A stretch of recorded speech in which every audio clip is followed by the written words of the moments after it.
Bagaimana kabarnya kakak? Semoga kita semua selalu sehat dan dalam lindungan Allah Subhanahu wa Ta'ala.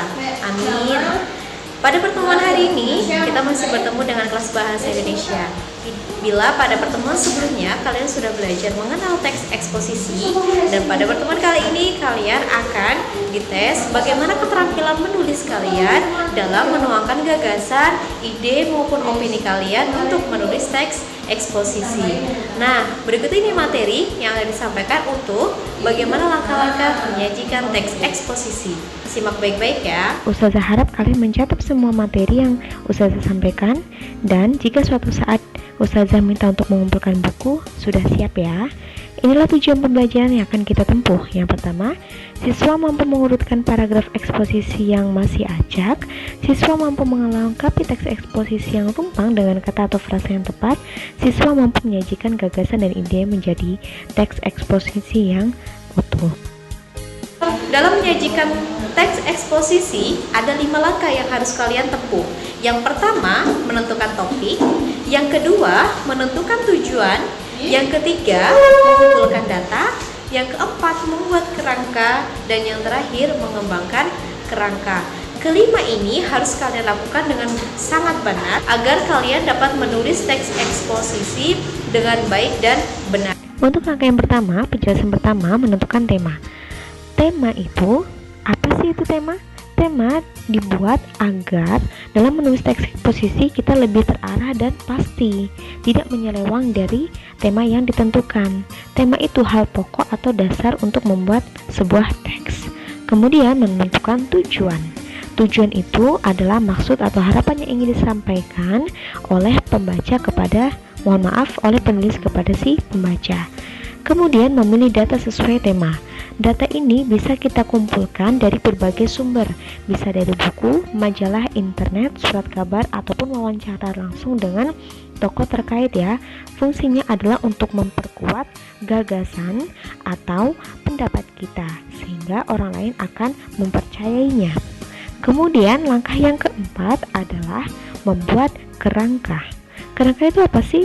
Kerangka itu dibuat secara lengkap dan sistematis menyesuaikan dengan struktur teks, yakni tesis, rangkaian argumen, dan penegasan ulang.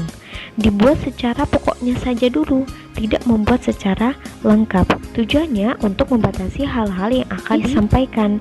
Kemudian sifat dari membuat kerangka ini harus informatif, objektif, dan logis, sehingga teks eksposisi yang dibuat sesuai dengan kaidah sesuai dengan tujuan dan sifatnya.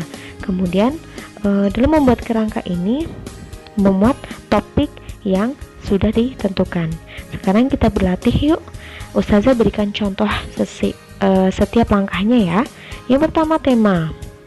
Tema yang sudah tentukan misalnya bahaya bermain game secara berlebihan.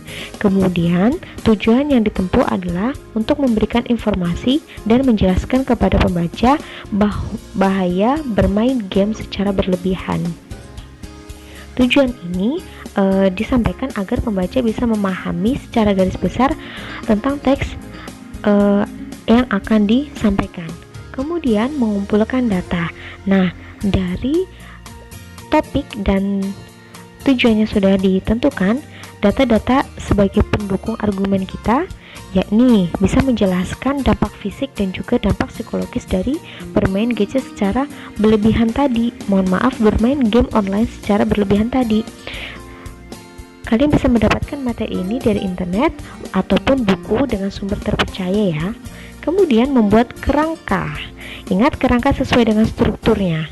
Dari tesis disampaikan argumen utama mengenai bahaya bermain game secara berlebihan.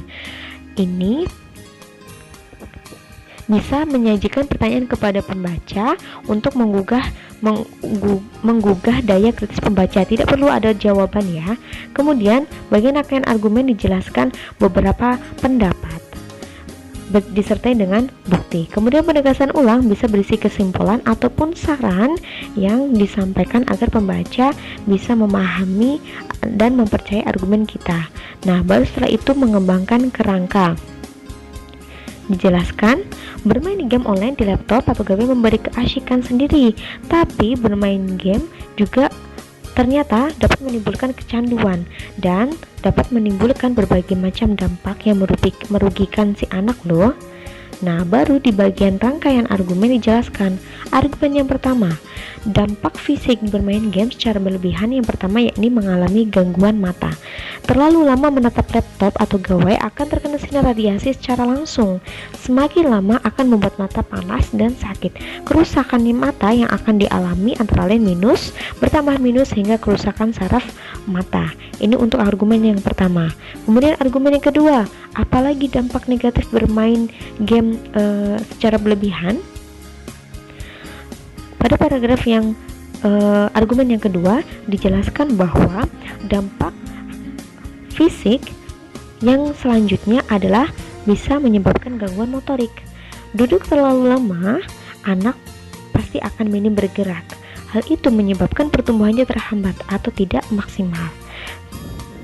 Seperti itu. Kemudian untuk argumen yang ketiga, argumen pengobat ketiga adalah dampak yang ditimbulkan dari aktivitas bermain game secara berlebihan adalah menurunkan daya konsentrasi si anak.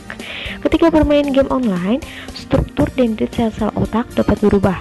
Konsentrasi anak akan menurun sehingga mudah lupa dan sulit untuk fokus.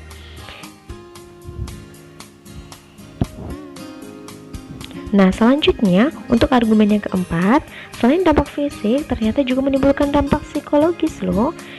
Terlalu fokus bermain, anak-anak jarang berkomunikasi dan bersosialisasi. Ketika berhadapan dengan orang lain menjadi canggung dan kurang cakap.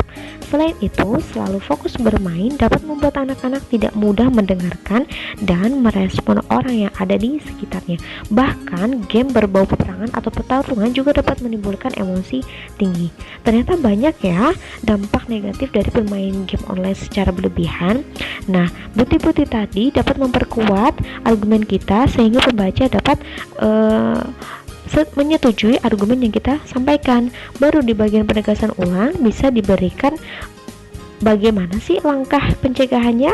Dijelaskan bahwa langkah pencegahannya adalah bisa dengan mengurangi atau membatasi frekuensi anak dalam bermain game online dengan menggantinya dengan aktivitas positif yang berada di luar rumah. Selanjutnya adalah penguatan pertama. Silakan kalian screenshot perintahnya dan ditulis di buku tulis bahasa Indonesia ya. Dan untuk melengkapi paragraf yang rumpang, berikut ini paragrafnya. Ingat, screenshot dan ditulis di buku tulis bahasa Indonesia, kemudian dikerjakan. Untuk latihan penguatan yang kedua adalah kalian diminta untuk menulis teks eksposisi dengan menggunakan struktur dan kaidah kebahasaan yang sesuai.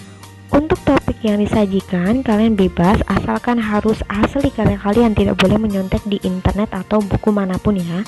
Ustazah akan cek apakah teks kalian adalah murni buatan kalian atau sudah ada di internet maupun buku. Sekian dari Ustazah, mohon maaf apabila masih banyak kekurangan. Semoga kalian tetap bersemangat dalam belajar meskipun kita tidak bisa bertemu langsung ya. Tetap jaga kesehatan, tetap jaga kebersihan, dan jangan lupa sholat 5 waktu. Terima kasih. Wassalamualaikum warahmatullahi wabarakatuh.